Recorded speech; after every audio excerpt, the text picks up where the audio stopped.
And staying with the United States, Donald Trump says Joe Biden's first month in office has been a disaster. Not too sure about that, but Biden certainly seems to be struggling with Iran. Ever since he ran for the White House, Joe Biden promised to bring Iran to the negotiating table vis-a-vis the 2015 nuclear agreement. Forget about negotiations. Tehran and Washington are not even close to a de-escalation in West Asia. Let me explain this. In January this year, Iran carried out a ballistic missile attack on U.S. air bases in Iraq. More than a dozen missiles struck American bases in Erbil. There were no casualties, but the Pentagon revealed that at least 100 American troops suffered traumatic brain injury. Then came February, and Iran fired 3 rockets at an airbase in Iraq's Kurdistan region.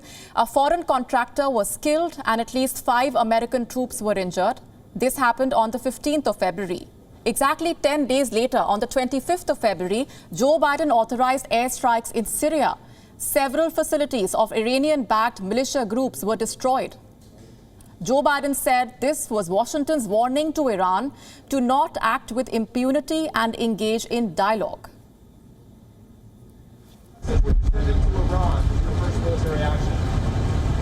You can't act with impunity. Be careful. Well, guess what?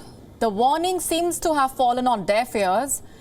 Iran is in no mood to de-escalate, and neither is it in the mood to talk.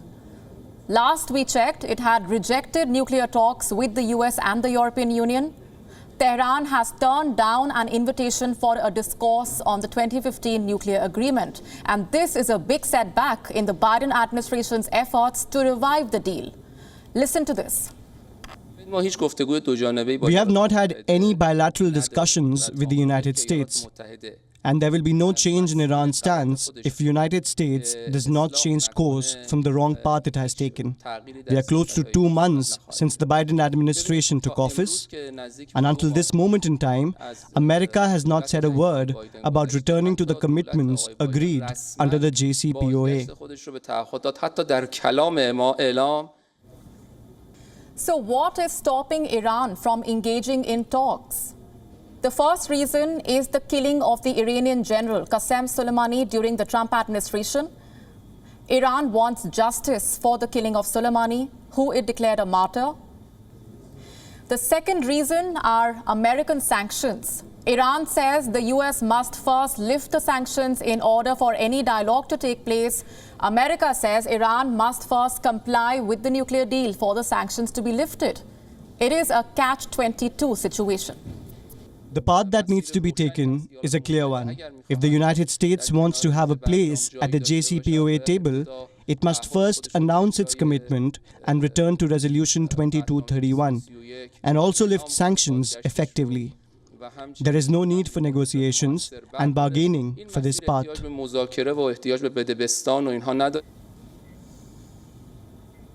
The fact is, the Iran problem is part of every US president's inheritance. But Joe Biden promised to solve this problem. He said he would restore diplomacy with Iran without appearing weak. 1 month in office, he may be trying to not appear weak by bombing Iranian interests, but he is far from restoring diplomacy with Tehran. WION now available in your country. Download the app now. Get all the news on the move.